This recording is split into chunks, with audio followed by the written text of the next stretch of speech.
Depois de 40 anos no deserto, finalmente os israelitas, hoje também chamados de judeus, entraram em Canaã, a terra prometida. Os moradores de Canaã não aceitaram Jeová como Deus e lutaram contra os filhos de Israel.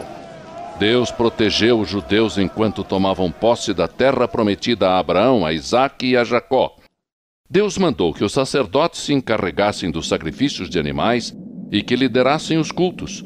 Uma vez por ano, o sumo sacerdote colocava-se atrás da cortina sagrada que separava o povo da presença de Deus. Ali, o sacerdote intercedia pela nação junto a Deus. Depois de muitos anos, os israelitas coroaram um rei chamado Davi. Foi Deus quem escolheu Davi e o chamou de um homem de acordo com o seu coração. O Senhor falava com o povo por meio de Davi e de outros homens conhecidos como profetas. Quando os israelitas pecavam, o Senhor falava contra eles pelos profetas, avisando que se não se arrependessem, ele permitiria que outra nação os dominasse. Apesar de todos os avisos, os judeus desobedeceram a Deus e rebelaram-se, rejeitando suas leis e matando os profetas. Finalmente, depois de 800 anos de rebeldia, os judeus foram arrancados de sua própria terra e tornaram-se escravos na Assíria e na Babilônia. Deus, no entanto, continuou a falar pelos profetas durante o cativeiro dos judeus. As mensagens eram de arrependimento e profecia sobre o Salvador que resgataria a humanidade pecadora. O profeta Miqueias previu até mesmo a cidade onde o Salvador nasceria e descreveu sua natureza eterna, dizendo: "De Belém virá aquele que governará Israel. Ele vive desde a antiguidade e viverá para sempre." Deus também revelou que o Salvador seria um descendente do rei Davi. Por meio do profeta Malaquias, o Senhor descreveu um mensageiro especial que anunciaria a vinda do Salvador e prepararia o povo para recebê-lo. Zacarias profetizou: "Ó filha de Jerusalém, eis que seu rei se aproxima. Ele é justo e traz salvação, é humilde e vem montado num jumentinho." O rei Davi explicou que o próprio Salvador saberia com antecedência que um de seus amigos íntimos, que comia junto com ele, iria traí-lo. Zacarias chegou a revelar que o preço da traição seria 30 moedas de prata. Por intermédio do profeta Isaías, Deus revelou que o Salvador seria chicoteado e que cuspiriam no seu rosto. Davi descreveu como ele seria morto. Disse que os pés e as mãos do Salvador seriam perfurados, mas que nenhum de seus ossos seria quebrado. E ele exclamaria: meu Deus, por que me desamparaste?" E os espectadores iriam zombar do Salvador, dizendo: ele acreditava que Deus o libertaria. Davi escreveu também que os ossos do Salvador seriam deslocados e dariam vinagre a ele quando tivesse sede, que os perseguidores do Salvador iriam dividir entre si suas vestes e apostariam para ficar com sua túnica. Isaías disse que as pessoas ficariam impressionadas quando vissem como o rosto do Salvador estava desfigurado por causa das torturas sofridas. As profecias afirmam que um dia os habitantes de Jerusalém olhariam para o Salvador a quem traspassaram. Tudo isto estava nas Escrituras centenas de anos antes do Salvador vir ao mundo. Após 70 anos de cativeiro, Deus permitiu que seu povo voltasse para Israel. Só um grupo pequeno decidiu regressar, mas tanto os judeus que voltaram como os que moravam em outros lugares continuaram a ser dominados por outras nações. 500 anos mais tarde, quando Roma governava Israel, 2 jovens judeus, Maria e José, ambos descendentes do rei Davi, planejaram se casar. Mas antes que isso acontecesse, Maria ficou grávida por meio do Espírito Santo de Deus. Um anjo do Senhor apareceu a José num sonho e disse: "José, não tenha medo de aceitar Maria como sua esposa, pois o nenê que ela espera foi concebido pelo Espírito Santo. Essa criança é o Filho de Deus. Quando o menino nascer, você vai lhe dar o nome de Jesus, que significa Salvador, porque ele salvará o povo dos seus pecados." Tudo aconteceu exatamente como o profeta Isaías havia previsto. "O Senhor lhes dará um sinal. Eis que uma virgem dará à luz um filho, e o nome dele será Emanuel, que significa Deus conosco." José e Maria precisaram ir a Belém para se recensear e pagar os impostos. Enquanto estavam lá, Maria deu à luz seu primeiro filho, que foi chamado de Jesus. Como foi profetizado, Jesus nasceu em Belém e era filho de um descendente do rei Davi. À noite, naquelas redondezas, alguns pastores tomavam conta de seus rebanhos.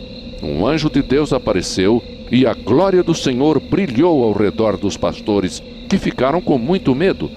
Mas o anjo disse: "Não tenham medo, pois tenho uma notícia maravilhosa para todas as pessoas.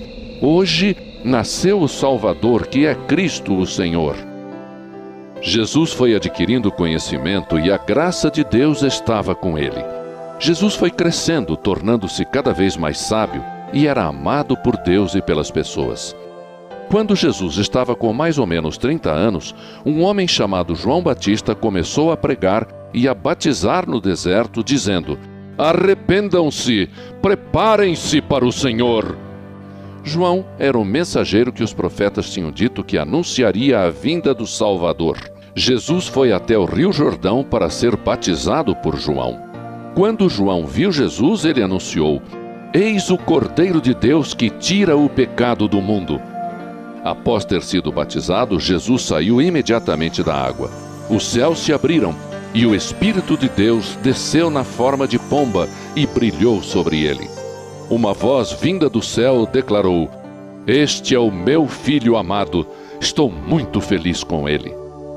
Jesus passou 40 dias no deserto e depois disto, Satanás, que havia conseguido enganar Eva no jardim do Éden, quis tentar Jesus, mas Jesus não pecou.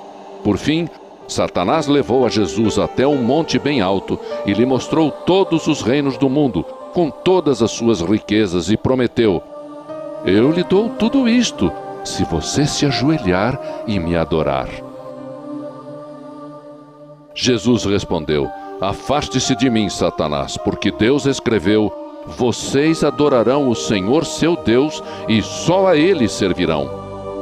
Enquanto estava no mundo, Jesus, o Filho de Deus, viveu em forma de homem e foi tentado do mesmo jeito que nós somos. No entanto, ele nunca pecou. Jesus foi bem-sucedido naquilo em que Adão fracassou. Isto mostra que Jesus podia mesmo ser o Salvador da humanidade, o Cordeiro mandado por Deus. Jesus mostrou de várias maneiras e através de muitos milagres que ele era o Salvador prometido. Numa festa de casamento, transformou água em vinho. Um dia, Jesus curou um homem que era aleijado há 38 anos. Um leproso, que precisava viver afastado de todo mundo, viu Jesus, ajoelhou-se e disse: "Se quiser, o Senhor pode me curar." Jesus tocou no homem e disse: "Eu quero, fique limpo." E imediatamente a lepra desapareceu. Em outra ocasião, Jesus fez um cego de nascença enxergar. Uma mulher que sofria de uma hemorragia que os médicos não conseguiam curar, tocou o manto de Jesus. Ele olhou para ela e disse: "Filha, a sua fé lhe curou. Vá em paz." Inúmeras pessoas com diferentes tipos de doenças foram levadas a Jesus e ele curou a todas. Jesus escolheu 12 homens que o seguissem. Ele lhes deu poder e autoridade sobre o mal. Os 12 discípulos foram enviados a pregar sobre o reino de Deus e a curar enfermos. Jesus ficou conhecido por todos os lugares. Grandes multidões se juntavam para ouvir os seus ensinos e ser curadas. Certa vez, 5.000 pessoas se reuniram e não tinham o que comer. Jesus pegou o lanche de um menino, pão e peixe, e fez uma oração. Esse lanche foi multiplicado e todas as pessoas foram alimentadas e ainda sobraram 12 cestos. Mesmo assim, as pessoas continuavam pedindo mais provas de que Jesus tinha mesmo vindo de Deus e disseram: "Nossos antepassados comeram maná lá no deserto. Está registrado nas Escrituras que ele mandou pão do céu para o povo comer." Jesus respondeu: "O pão de Deus é aquele que veio do céu e dá vida ao mundo." Eles pediram: "Senhor, dá-nos sempre deste pão." Jesus respondeu: "Eu sou o pão da vida. Quem vem a mim nunca terá fome. Quem crer em mim nunca terá sede." Jesus contou que sofreria muito e seria desprezado pelos líderes religiosos, que seria morto, mas ressuscitaria no terceiro dia. Muitos líderes religiosos e políticos rejeitaram os ensinos de Jesus. No entanto, um deles, um fariseu chamado Nicodemos, foi procurá-lo à noite, pois queria conhecer a verdade. Jesus explicou-lhe: se a pessoa não nascer de novo, não poderá ver o reino de Deus. Nicodemos perguntou: mas como um homem pode nascer de novo se já é velho? Ele poderia entrar de novo no ventre de sua mãe e nascer outra vez? Jesus explicou: quem nasce da carne é carne, e quem nasce do Espírito é Espírito. Não fique admirado de eu ter dito que você precisa nascer de novo. Nicodemos perguntou: como pode acontecer isso? Jesus o repreendeu porque ele dava aulas de religião, mas não entendia as verdades espirituais. Então Jesus falou sobre o nascimento espiritual, dizendo: Deus amou tanto o mundo que deu seu único filho, para que todo aquele que nele crê não pereça, mas tenha a vida eterna.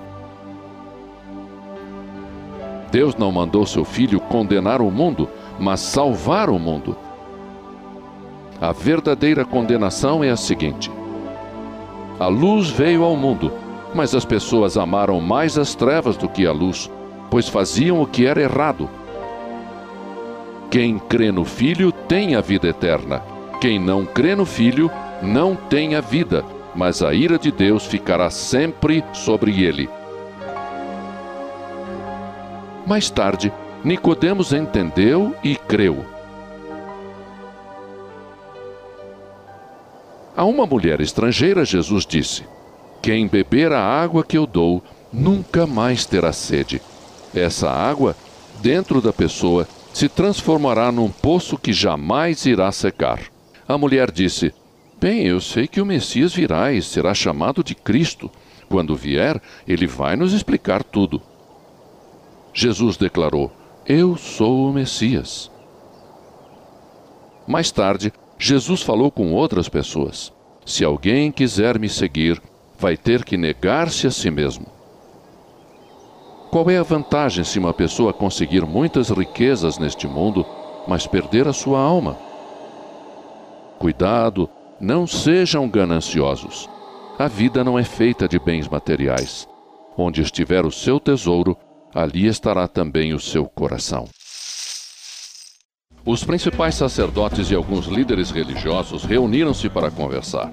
Olha, temos que agir. Este homem está fazendo muitos milagres. Se deixarmos que continue, todo mundo vai acreditar nele e os romanos vão tirar de nós o poder de controlar as pessoas. Enquanto isso, Jesus ensinava com grande autoridade. Ele foi ao templo, expulsou as pessoas que negociavam lá dentro e lhes disse: as Escrituras afirmam: minha casa é casa de oração, mas vocês a transformaram num covil de ladrões.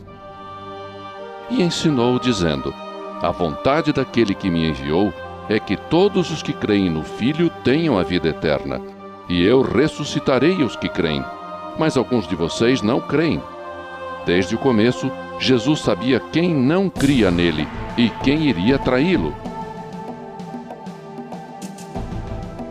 As opiniões se dividiam a respeito de Jesus. Alguns líderes religiosos criam nele, mas por causa dos fariseus, não confessavam isto publicamente, pois tinham medo de ser expulsos do lugar onde cultuavam. Preferiam agradar mais aos homens do que a Deus. A maioria dos líderes religiosos viviam procurando uma maneira de destruir Jesus, mas não conseguiam, pois o povo estava sempre ansioso para ouvir Jesus falar. Ele continuava ensinando no templo, dizendo: eu sou a luz do mundo. Quem me segue não anda em trevas, mas tem a luz da vida. Jesus disse a quem acreditava nele: se vocês viverem da maneira que eu estou ensinando, serão meus discípulos. Conhecerão a verdade, e a verdade os libertará. Se o Filho os libertar, vocês serão realmente livres. Eu sou a porta. Quem entra por mim será salvo. Eu sou o bom pastor. Minhas ovelhas conhecem a minha voz e me seguem. eu lhes dou a vida eterna. Elas nunca morrerão, e ninguém jamais as arrancará de minhas mãos.